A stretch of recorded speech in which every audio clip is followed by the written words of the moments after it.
ഇന്നത്തെ ഷാനവാസിന്റെ വാക്കുകളാണ് കേട്ടോ. ലാലേട്ടന്റെ മുന്നിൽ ഞാൻ സോറി പറയാൻ പോവുമായിരുന്നു എന്ന് ഇന്ന് ആദിലെ അനൂറയോട് പറയുന്നുണ്ട്. ലാസ്റ്റ് എപ്പിസോഡിന്റെ ലാസ്റ്റ് ആണ് അത് പറയുന്നത്. ഞാൻ ചോദിക്കട്ടെ, ഈ ആദിലെ നൂറോട് സോറി പറയാൻ എന്താ ലാലേട്ടനോട് സോറി പറയാൻ പോകുന്നത് എന്തിനാണ്? എന്നോട് ആരെങ്കിലും അപമര്യാദയായിട്ട് പെരുമാറിയിട്ടുണ്ടെങ്കിൽ ഞാൻ അവരോട് സോറി ചോദിക്കില്ല, ഞാൻ അവരോട് സോറി പറയത്തില്ല. ഞാൻ ഇതിനോട് സോറി ക്ഷമിക്കുന്നു, ഞാൻ എന്തിനാ പറയുന്നത്? എന്നോടല്ലേ മോശമായിട്ട് പെരുമാറിയത്? അത് ഞാൻ എനിക്ക് വേണ്ടി നിൽക്കും. ഷാനവാസിനോട് സ്വന്തം കാര്യത്തിന് പറയാൻ നിൽക്കാൻ പറ്റില്ലേ? ആദില നൂറേ ഇല്ലെങ്കിൽ ഞാൻ സോറി പറയാൻ നിൽക്കുമായിരുന്നു. ആദില നൂറ ഇപ്പോൾ ഉള്ളതുകൊണ്ട് ഞാൻ ഇനി സോറി പറയില്ല എന്ന്. അപ്പൊ ഇതിന്റെ അർത്ഥം എന്താ? അത് സംഭവം വേറെ ഒന്നുമല്ല, ആദില നൂറയ്ക്ക് വേണ്ടിയിട്ടാണ് ഇതെല്ലാം ചെയ്തതെന്നാണ് ഷാനവാസ് പറയുന്നത്. വേറെ നല്ല ആദില അവിടെ ആദിലേക്ക് എടുത്ത് ചാട്ടം കൂടുതലാണല്ലോ. പുള്ളിക്കാരി ആ കൊറിയാണ്ടർ ആ മല്ലിയിലയുടെ ഇഷ്യൂവില് നെവിനോട് ഒരു കാര്യം പറഞ്ഞു. എന്താ വൃത്തികെട്ട കാർഡ് എന്ന് പറഞ്ഞല്ലോ, അതായത് പെങ്ങളൂട്ടി കാർഡ് വേണ്ടാന്ന് പറഞ്ഞപ്പോൾ വൃത്തികെട്ട കാർഡ് എന്ന് പറഞ്ഞപ്പോൾ നെവിൻ അത് എടുത്ത് ഇഷ്യൂ ആക്കിയിട്ടുണ്ടായിരുന്നു. അത് ബിഗ് ബോസിനോട് ചോദിച്ചു. ഒബ്വിയസ്ലി ചോദിക്കുമല്ലോ, ഇത് ആരാ എന്തുകൊണ്ടാണ് എനിക്ക് അറിയണം എന്ന് പറഞ്ഞത്. നെവിന്റെ അധികാരമാണത്. അപ്പം ആദിലേക്ക് ഒന്നും പറയാനില്ലാത്തതുകൊണ്ട് ഷാനവാസിനോട് ഒന്ന് ചോദിച്ചു. ഞാൻ ഈ കാര്യം, അതായത് ഷാനവാസ് കുറെ വർഷം പറഞ്ഞിട്ടുണ്ടല്ലോ, ഷാനവാസ് അതിനോട് പറഞ്ഞിട്ടുള്ള കാര്യമാണ് കേട്ടോ, എന്നോട് മോശമായിട്ട് പെരുമാറി അത് ഇതെന്നൊക്കെ പറഞ്ഞിട്ട്. അപ്പം നിവിൻ അങ്ങനെയാണ്, കുറച്ച് ക്ലോസ് ആയിട്ട് പെരുമാറി. ഞാനും കണ്ടിട്ടുണ്ട് ക്ലോസ് ആയിട്ട്. ചിലർ അങ്ങനെയാണ്. അതെന്താന്ന് എനിക്കറിയില്ല. ഷാനവാസിന് അത് ഫീൽ ചെയ്തിട്ടുണ്ടെങ്കിൽ ഫീൽ ചെയ്തിട്ടുണ്ട്. പക്ഷേ ഷാനവാസ് അവിടെ പെർമിഷൻ കൊടുത്തു, പറയാൻ പെർമിഷൻ കൊടുത്തു എന്നാണ് പറയുന്നത്. എന്തിനെ? അതിലെന്നെ സേവ് ചെയ്യാൻ, സഹോദരിയെ സേവ് ചെയ്യാൻ. ഓക്കെ, ഇന്ന് വടയക്ഷി എന്നൊക്കെ പറഞ്ഞ യക്ഷിയോ എന്നൊക്കെ പറഞ്ഞ സഹോദരിയാണ്, അത് വേറെ കാര്യം. അപ്പൊ സേവ് ചെയ്യാൻ വേണ്ടി പെർമിഷൻ കൊടുത്തു എന്നാണ് പറയുന്നത്. അതുകൊണ്ട് ആദിൽ അവിടെ നോമിനേഷൻ പറഞ്ഞു. അത് കഴിഞ്ഞിട്ട് ഷാനവാസും നോമിനേഷനിൽ വന്ന് പറഞ്ഞു. ഓക്കെ, ഇതെല്ലാം ഫൈൻ. എന്നിട്ട് ഇന്ന് ഷാനവാസ് കിടന്ന് കുറെ ഷോ ഇറക്കിയല്ലോ, നാളെ കാണിച്ചു തരാം. ഇന്ന് നെവിനോടൊക്കെ എന്തൊക്കെ പറഞ്ഞു. ഒരാളുടെ ജീവിതം വെച്ച് കളിക്കുന്ന കളിയാണ് കേട്ടോ ഇത് ചില്ലറ കാര്യമില്ല. നിങ്ങൾ ഇത് കഴിഞ്ഞിട്ട് പുറത്തിറങ്ങുമ്പോൾ നിങ്ങളോട് ആൾക്കാർ ചോദിക്കും ഇതേ സാധനം. നിങ്ങൾക്ക് പറയാൻ പറ്റണം. ഈ ജീവിതകാലം മുഴുവൻ അത് കിടക്കും. ഒരാൾ ഓർത്തിരിക്കാൻ പോകുന്നത് അങ്ങനെയായിരിക്കും. എന്തിന്? എന്നിട്ട് അതിനോട് പറയുന്നത്, നിങ്ങൾ എൻ്റെ കൂടെ ഇല്ലായിരുന്നെങ്കിൽ ഞാൻ ലാലേട്ടനോട് സോറി നിവിനോട് സോറി പറഞ്ഞ് ലാലേട്ടന് മുമ്പിൽ അത് അങ്ങ് അവസാനിപ്പിക്കാൻ. എന്തിന് സോറി പറയണം? നിങ്ങളോട് ഒരാൾ മോശമായിട്ട് പെരുമാറിയിട്ടുണ്ടെങ്കിൽ നിങ്ങൾ സോറി പറയേണ്ട ആവശ്യമില്ല. അപ്പൊ ഷാനവാസിന് അവിടെയും പേടിയാണോ? സ്വന്തം കാര്യത്തിൽ നിൽക്കാനായിട്ട് ആദില നൂർ എന്തിനാ കൂടെ വരുന്നത്? ഇതൊരു ക്വസ്റ്റ്യൻ മാർക്കാണ്. നിങ്ങളൊക്കെ ചിന്തിക്കണം, ഇതെന്തുകൊണ്ട് നിങ്ങളെയൊക്കെ ഫൂളാക്കുമായിരുന്നു. അപ്പൊ ഒരാഴ്ച മുഴുവൻ ഈ കാണിച്ചു കൂട്ടിയത് എന്തായിരുന്നു? അപ്പൊ ശരിക്കും ഈ അലിഗേഷൻ ഉണ്ടായിട്ടുണ്ടോ? ഉണ്ടെങ്കിൽ ബിഗ് ബോസ് ടീമിനോടാണ് ഞാൻ പറയുന്നത്, പ്ലീസ് ഇതിനെ റിലീസ് ചെയ്യുക. ഇതിന്റെ ക്ലിപ്പൊക്കെ ഞങ്ങളും കാണട്ടെ, എന്താ സംഭവം എന്ന് അറിയണമല്ലോ. തിരിച്ചു വന്ന ശേഷമാണ് ഇതുണ്ടായെന്നല്ലേ പറഞ്ഞത്. എല്ലാം കൃത്യമായിട്ട് കാണണം, പറയണം. ഇത് ഒരാളുടെ മേത്ത് വെറുതെ ഒരു അലിഗേഷൻ ഉണ്ടാക്കിയിട്ടുള്ളതാണെങ്കിൽ അത് ഈ എപ്പിസോഡോട് നിൽക്കണം. ഇനി ഇങ്ങോട്ട് കണ്ടിന്യൂ ചെയ്ത് പോകാൻ പറ്റില്ല. നല്ല പണിഷ്മെന്റ് കൊടുക്കണം. എല്ലാവരും ഇറക്കി വിടും. ഇങ്ങനത്തെ അലിഗേഷൻ പറയുന്നൊക്കെ ഇറക്കി വിടണം എന്നാണ് എൻ്റെ അഭിപ്രായം. ഇങ്ങനെ ബിഗ് ബോസ് ഷോ നമ്മുടെ മലയാളത്തിൽ നടക്കുന്നത് വളരെ മോശമാണ്. ഇങ്ങനത്തെ ഷോ ആണോ നിങ്ങൾക്ക് കാണേണ്ടത്? ഇങ്ങനെയാണോ നമ്മുടെ കേരളത്തിനെ റെപ്രസെന്റ് ചെയ്യുന്നത്? ഒന്ന് ആലോചിച്ച് നോക്ക്. ഇതൊക്കെ കാണുന്ന ആൾക്കാർ നമ്മളെ നോക്കി പൊട്ടിച്ചിരിക്കും, അയ്യേ എന്ന് പറഞ്ഞ് ചിരിക്കും. ഓരോ വീക്കെൻഡിലും വരുന്ന വൃത്തികെട്ട ചീപ്പ് ടോപ്പിക് ഒന്നും എടുത്ത് നോക്കും നിങ്ങൾ. അത് കഷ്ടമാണ് കേട്ടോ. ഭയങ്കരമായിട്ട് നമ്മൾ പറയുമല്ലോ, ഭയങ്കര സാക്ഷരതയാണ്, അതാണ് മറിച്ചതാണ്, മണ്ണംകട്ടയാണെന്ന്.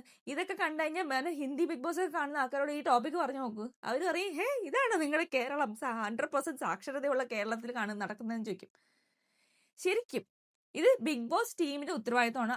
ആദ്യം തന്നെ അനുമോളൊക്കെ ഇത് സ്റ്റാർട്ട് ചെയ്തപ്പോണ്ടല്ലോ, നിങ്ങൾ എന്തുകൊണ്ട് ഒരു കറക്റ്റ് ആയിട്ടുള്ളൊരു ശിക്ഷ കൊടുത്തില്ല? അവിടെ കൊടുത്തിരുന്നെങ്കിൽ നെക്സ്റ്റ് വീക്കിലൊന്നും ഇങ്ങനത്തെ കുറെ പ്രശ്നങ്ങൾ വരില്ലായിരുന്നു. ഇനി ഇതിങ്ങനെ തന്നെ തുടർന്നുകൊണ്ടിരിക്കുവാണെങ്കിൽ ദിസ് ഇസ് നോട്ട് നൈസ്.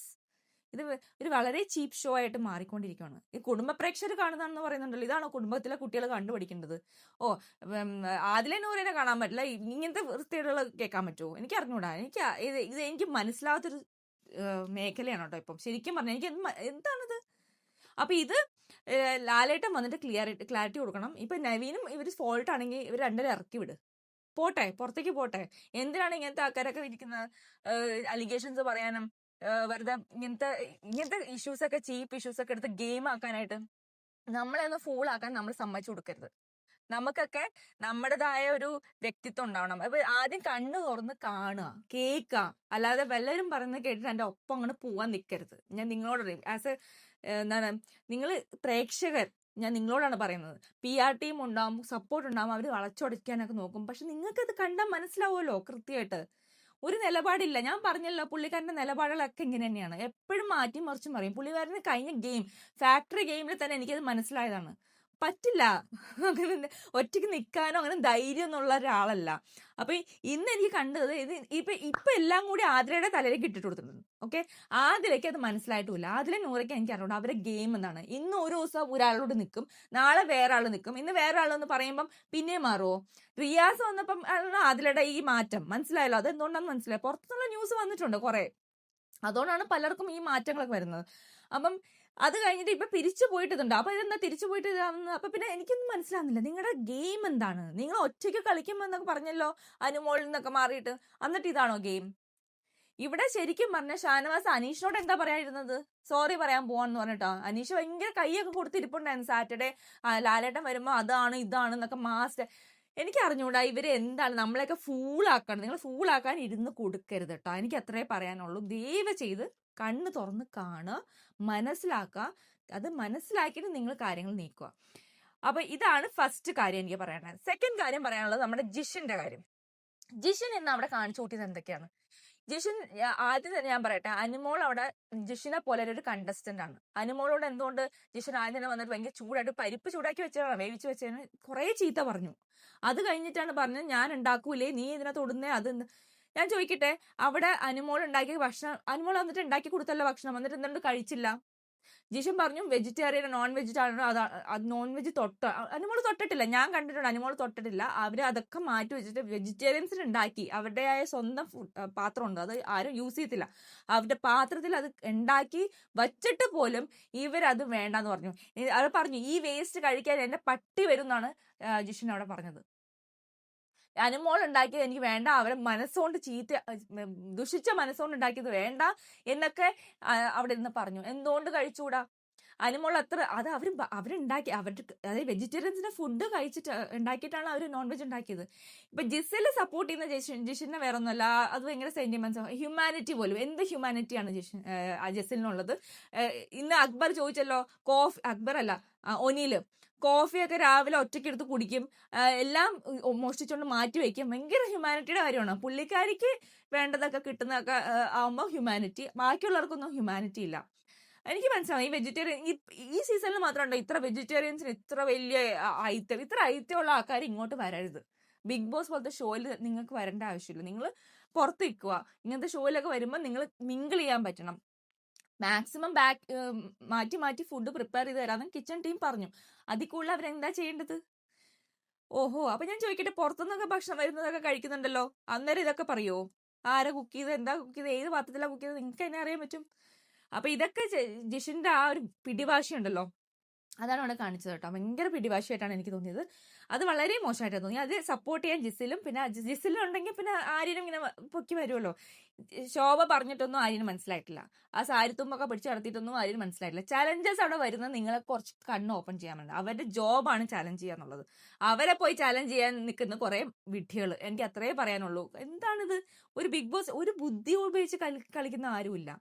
ഇനി ഇതെല്ലാം കഴിഞ്ഞിട്ട് നമ്മുടെ ഈ രണ്ട് കാര്യങ്ങളാണ് എനിക്ക് ഏറ്റവും ഇത്. പിന്നെ നോമിനേഷൻ, ജയിൽ നോമിനേഷൻ അറിയാലോ, നമ്മുടെ ഷാനവാസ് തന്നെ ആയിരിക്കും പോവാ ഫോർ ഷുവർ. കാരണം അത്രയ്ക്ക് ഷോ ആണ് ഇന്നലത്തെ എപ്പിസോഡിൽ കാണിച്ചത്. അത് ചാലഞ്ചേഴ്സിനെ ചലഞ്ച് ചെയ്യാൻ വന്ന ആൾക്കാരെ തിരിച്ച് ചലഞ്ച് ചെയ്തുകൊണ്ടിരുന്നു. പുള്ളിക്കാരൻ ശരിക്കും പറഞ്ഞാൽ ഹോട്ടൽ ടാസ്കിനെ ഫാക്ടറി ടാസ്ക് ആയിട്ട് കമ്പൈൻ ചെയ്തു. എനിക്ക് അതാ തോന്നുന്നത്. ബുദ്ധി വെച്ച് നോക്കുമ്പം അങ്ങനെയായിരിക്കും പുള്ളിക്കാരൻ ചിന്തിച്ചിട്ടുണ്ടാവുക. ഹോട്ടൽ ഫാക്ടറി ടാസ്കിൽ അവരൊക്കെ കടന്ന് ബഹളം ഉണ്ടാക്കിയല്ലോ, ഓർമ്മയുണ്ടോ? മറ്റേ അക്ബറൊക്കെ ബഹളം ഉണ്ടാക്കിയപ്പോൾ ലാലേട്ടൻ വന്നിട്ട് നന്നായിട്ട് കളിച്ചു എന്നൊക്കെ പറഞ്ഞപ്പം ഇപ്പൊ തോന്നി അന്ന് പിന്നെ ഇവിടെ ഞങ്ങൾ രണ്ടുപേർക്കാണ് ആ ടാസ്ക് മനസ്സിലാകാതിരുന്നത്, അനീഷിനും ഷാനവാസിനും. ആ രണ്ടുപേര് ഇപ്പൊ വന്നിട്ട് അതേപോലെ കാണിച്ചു. ഒരാൾ സമരം ചെയ്തു, ഒരാൾ എന്താണ് കടന്ന് ബഹളം ഉണ്ടാക്കി മറ്റൊരാൾക്ക് അഗേൻസ്റ്റ്. ആർക്ക് അഗേൻസ്റ്റ്? ഗസ്റ്റിന് അഗേൻസ്റ്റ്. ഗസ്റ്റ് ചലഞ്ചറാണ്. അവർ നിങ്ങൾക്ക് ചലഞ്ച് ചെയ്യാൻ മാക്സിമം ചെയ്യും. അവർ ഇറിറ്റേറ്റ് ചെയ്യുക, ചൊറിയുക, അതായിരിക്കും അവരെ പറഞ്ഞു വിട്ടിട്ടുണ്ടാവുക. ബിഗ് ബോസ് പറഞ്ഞിട്ടുണ്ട്, you do your maximum two irritate dum. അതാണ് അവർ ചെയ്യുന്നത്. അത് പിന്നെ റിയാസ് ആയതുകൊണ്ട് പിന്നെ റിയാസിനെ നെഗറ്റീവ് അടിക്കുന്നതുകൊണ്ട് ആണ് ആൾക്കാർ റിയാസിനെ അഗേൻസ്റ്റ് പറയുന്നത് സത്യമായിട്ട്. അല്ലാതെ എനിക്ക് റിയാസ് എന്നുള്ള വ്യക്തി ശരിക്കും പറഞ്ഞാൽ നല്ലൊരു ബിഗ് ബോസ് മെറ്റീരിയൽ ആയിട്ടാണ് എനിക്ക് എപ്പോഴും തോന്നിയിട്ടുള്ളത്. അത് റിയാസിന്റെ പണി വൃത്തിയായിട്ട് ചെയ്തിട്ടുണ്ട്.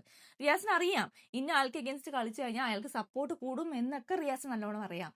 പക്ഷെ എന്നാലും റിയാസ് അവിടെ ധൈര്യപൂർവ്വം കളിക്കുന്നുണ്ട്. എന്താ കുഴപ്പം? റിയാസ് അവിടെ കളിച്ചു, റിയാസിന് ചാലഞ്ച് ജോബ് റിയാസ് അവിടെ ചെയ്തു. പക്ഷെ അത് ഫെയിൽ ആയത് ഷാനവാസാണ്. ഷാനവാസിന് അത് മനസ്സിലായില്ല. അതെന്തുകൊണ്ടാണ് ട്രിഗർ ആയത് ഞാൻ ഇന്നലത്തെ റിവ്യൂ തന്നെ പറഞ്ഞിട്ടുണ്ട്. ഈ ടോപ്പിക് ഇടുമ്പോൾ ട്രിഗർ ആകുന്നത് നിങ്ങൾക്ക് എന്തോ ഒരു പ്രശ്നമുണ്ട് അവിടെ, അതുകൊണ്ടാണ് ട്രിഗർ ആവുന്നത്. അത് നിങ്ങളുടെ ഭാഗത്ത് കറക്റ്റ്നെസ് ഉണ്ടെങ്കിൽ നിങ്ങൾക്ക് അത് ഫേസ് ചെയ്യാൻ എന്താ പ്രശ്നം? അവിടെ പ്രശ്നമുണ്ട്. ഇനി ഈ ബിന്നി ഇതിനടുക്ക് കുറെ കളിച്ചിട്ടുണ്ടല്ലോ ആദിലയുടെ കാര്യത്തിലൊക്കെ. ബിന്നി കുറെ എന്ന് പറയുന്നുണ്ട് ആദിലയാണ് പോയിന്റ് കറക്റ്റാണ്. ആദ്യം ക്ലാരിഫൈ ചെയ്യാതെ, അത് നിവിനോട് ചോദിക്കാതെ എന്തിനാ അവിടെ പറഞ്ഞു എന്ന് ചോദിക്കുന്നുണ്ട് ബിന്നി. അത് ശരിയാണ്, നെവിനോട് പോയി ക്ലാരിഫൈ. പക്ഷെ സംഭവം അതല്ല, ഇവര് തമ്മിലുള്ളൊരു കോംപ്രമൈസ് ആയിരുന്നു അത്. അത് കഴിഞ്ഞിട്ട് റിയാസ് വന്നപ്പോഴാണ് ആദിലേക്ക് മനസ്സിലായത് എന്തൊക്കെയോ പുറത്ത് പ്രവീണിന്റെ കാര്യമൊക്കെ പറഞ്ഞിട്ടുണ്ട്. അതാണ് സത്യം. പ്രവീണിന്റെ കാര്യം വന്നു കഴിഞ്ഞപ്പോഴാണ് ആദിലേക്ക് മനസ്സിലായത് അവിടെ നെഗറ്റീവ് ആണ്. അപ്പൊ അതാണ് ഷാനവാസിന് അഗേൻസ്റ്റ്, അതാണ് ഷാനവാസിന് ദേഷ്യം ആദിലയോട്. ഓക്കെ, ഇതാണ്. പിന്നെ ഷാനവാസിന് അള്ളി തന്നെ കുറച്ച് ഇമോഷണലി വെറുതെ അനാവശ്യമായിട്ട് പേഴ്സണലി എടുക്കുന്ന കുറച്ച് സ്വഭാവം ഉണ്ടല്ലോ, അതും കൂടി ഉണ്ട് സംഭവം. അപ്പൊ ഇതാണ് സംഭവം നടന്നത്. അപ്പൊ ഇതൊന്നും മറ്റുള്ളവർ അറിഞ്ഞില്ല. രാത്രി ആ എപ്പിസോഡിലാണ് ഇനി ബാക്കിയെല്ലാം ഇതുണ്ടാവുന്നത്. ഇനി ഷാനവാസിനെ ബ്ലൈൻഡ്ലി സപ്പോർട്ട് ചെയ്യുന്ന അനീഷിനാണ് എനിക്ക് പറയാനുള്ളത്. അനീഷ് എന്നുള്ള കണ്ടസ്റ്റന്റിന്റെ ഗെയിം എന്താണ്? അനീഷിന്റെ ഗെയിം എങ്ങോട്ടാണ് പോകുന്നത്? ബ്ലൈൻഡ്ലി ഒരാളെ സപ്പോർട്ട് ചെയ്യുന്ന എന്തർത്ഥത്തിലാണ്? ഇവരുടെ ഗെയിം ഇപ്പൊ നിങ്ങൾക്ക് കണ്ടപ്പോൾ മനസ്സിലായില്ലേ? അങ്ങോട്ടും ഇങ്ങോട്ടും ഒന്നും ഒരു നിലപാടില്ലാത്തൊരു ഗെയിമാണ്. ബ്ലൈൻഡ്ലി അങ്ങോട്ട് സപ്പോർട്ട് ചെയ്യുക. നാളെ ലാലേട്ടൻ വന്ന് ചോദിക്കുമ്പോൾ സോറി പറയാനിരുന്നാണ് ഷാനവാസ്. അപ്പൊ അനീഷ് എന്ത് ചെയ്യും? അനീഷ ഷാനവാസിന് വേണ്ടി നിന്ന് എന്താന്ന് അറിയോ? ഷാനവാസിന്റെ പേരിൽ ഭയങ്കര ഉണ്ടാവാതിരിക്കാം, പക്ഷെ അത് എന്താണെന്നുള്ളത് നമുക്കൊന്നും അറിയില്ല. നമുക്കറിയാത്തൊരു സംഭവത്തിന് വേണ്ടി നമ്മൾ ബ്ലൈൻഡ് നിൽക്കുന്ന എങ്ങനെയാ? ഇനി അനീഷിന് ഒരിക്കൽ പോലും ഷാനവാസിന് അഗേൻസ്റ്റ് കളിക്കാൻ പറ്റൂല. കളിക്കാൻ നോക്കിയാൽ പോലും ഷാനവാസിന്റെ എന്താണ് മറ്റേ നമ്മുടെ ആർമിക്കാരൊക്കെ എടുത്ത് അനീഷിനിട്ട് അമ്മാനോടും. ഇനി കളിക്കാൻ പറ്റില്ല. അങ്ങനത്തെ ഒരു രീതിയിലായി അനീഷ്. അത് എന്തുകൊണ്ടാണെന്ന് അറിയില്ല. ഈ കോംബോ പഠിച്ചു കഴിഞ്ഞാലുള്ള ഏറ്റവും വലിയ പ്രശ്നം അതാണ് കേട്ടോ. നിങ്ങൾക്ക് കളിക്കാൻ പറ്റില്ല. ഇനി നോക്കൂ, ആദില നൂറ ഒരു ദിവസം ഷാനവാസിന് അഗേൻസ്റ്റ് ആയപ്പം എന്താണ് അവരെ ഇട്ട് കാണിക്കുന്നത്?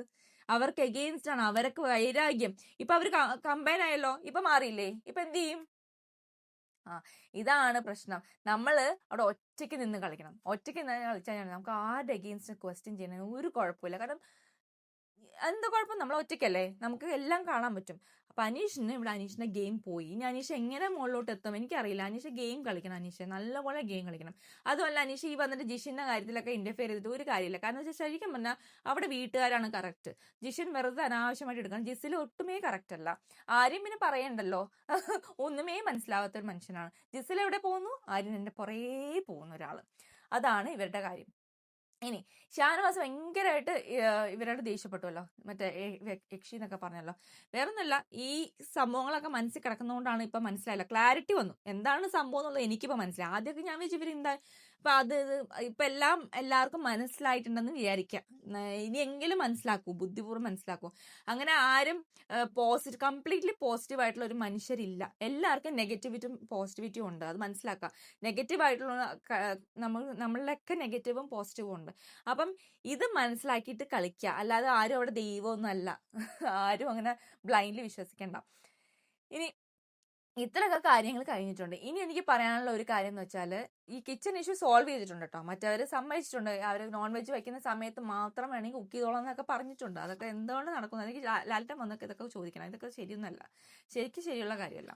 ഇനി നമുക്ക് വേണ്ടത് ബിഗ് ബോസ് ടീമിൻ്റെ നിന്ന് ഇതിനുള്ള അന്ത്യമാണ്. ഇങ്ങനത്തെ കണ്ടന്റ് നമുക്ക് വേണ്ട. ഇങ്ങനത്തെ കണ്ടന്റ് വെച്ചിട്ടല്ല നമ്മളുടെ മലയാളം ബിഗ് ബോസ് അറിയപ്പെടേണ്ടത്. എത്ര നല്ല നല്ല ബിഗ് ബോസുകൾ കഴിഞ്ഞു. ഞാൻ സത്യം പറയുകയാണല്ലോ, ഇത്ര മോശം കണ്ടന്റ് ഉള്ള ബിഗ് ബോസുകൾ എനിക്ക് സങ്കടമുണ്ട്. ഇങ്ങനത്തെ ഒരു ബിഗ് ബോസ് സ്റ്റാർട്ട് ചെയ്ത് ഞാൻ റിവ്യൂ ചെയ്യാൻ.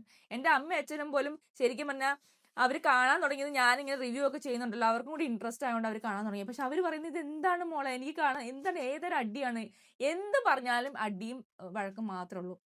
ഇന്ന് അനീഷ് എന്താണ് അനീഷ് ഒരു ഇമ്പോർട്ടന്റ് കാര്യം പറയാൻ പറ്റുപോയി. എന്തുകൊണ്ട് നോമിനേറ്റ് ചെയ്യുമ്പം അനീഷ് ബാക്കിയുള്ളവരുടെ നോമിനേഷൻ ഇടയ്ക്ക് കയറുന്നു? അനീഷിനെ നോമിനേഷൻ ചെയ്യുമ്പം അനീഷിന് പ്രശ്നം, ബാക്കിയുള്ളവരെ നോമിനേറ്റ് ചെയ്യുമ്പോൾ അനീഷിന്റെ വാക്കുകളൊക്കെ അനീഷ് പറയുമ്പം എല്ലാവരും മിണ്ടാതിരുന്ന് കേൾക്കണം. അത് ഇന്ന് ലക്ഷ്മിയൊക്കെ മിണ്ടാതിരുന്ന് അനീഷിന്റെ വാക്ക് കേട്ടു. എന്നിട്ട് അനീഷ് അവിടെ ചെയ്തത് വളരെ മോശമായിട്ടുള്ള കാര്യം, ഭയങ്കര ഇറിറ്റേറ്റിംഗ് ആയിരുന്നു. ലൈവ് കണ്ടവർക്ക് മനസ്സിലാവും, ഭയങ്കരമായിട്ട് ഇറിറ്റേറ്റിംഗ്, ഓവർ ഡൂ ചെയ്തിട്ടുണ്ട് അനീഷ്. കാരണം അനീഷിനെ ബ്രേക്ക് ചെയ്യുന്ന പോയിന്റ് ഒക്കെ ആരെങ്കിലും ഒക്കെ പറയുമ്പോഴേക്കും അനീഷിനെ അവിടെ വയലേറ്റ് ചെയ്യും. എന്നിട്ട് എല്ലാവരും ഓവറായിരുന്നു. ഇന്ന് കാര്യമില്ല. ഇതൊക്കെ അവസാനത്തെ എൻഡ് ഉണ്ടല്ലോ, ഒന്നും ഇല്ലാതായി പോകുന്ന വിഷയങ്ങളിലേക്കാണ് വരുന്നത്. ഇവർ കാട്ടിക്കൂട്ടിയതൊക്കെ എന്താണെന്ന് നമ്മൾ ആലോചിച്ചു പോകും ശരിക്കും പറഞ്ഞാൽ. അപ്പം ഇത്രയും ഉണ്ടാവും. ഇനി ലാലേട്ടൻ വന്നിട്ട് പ്ലീസ് ഇനിയെങ്കിലും ശിക്ഷ കൊടുക്ക്. ഇവർക്ക് ശിക്ഷ കൊടുത്താലേ ഇനി അടുത്തത് ഇത് റിപ്പീറ്റ് ചെയ്യാതിരിക്കുള്ളൂ, അല്ലെങ്കിൽ ഇങ്ങനെ കണ്ടിന്യൂ ചെയ്യും ഈ സീസൺ മൊത്തം. അപ്പോൾ ദയവ് ചെയ്ത് നിർത്താം. അത്രേ എനിക്ക് പറയാനുള്ളൂ. അപ്പോൾ ഇനി അടുത്ത എപ്പിസോഡിന്റെ റിവ്യൂ ആയിട്ട് വരാം. ബൈ.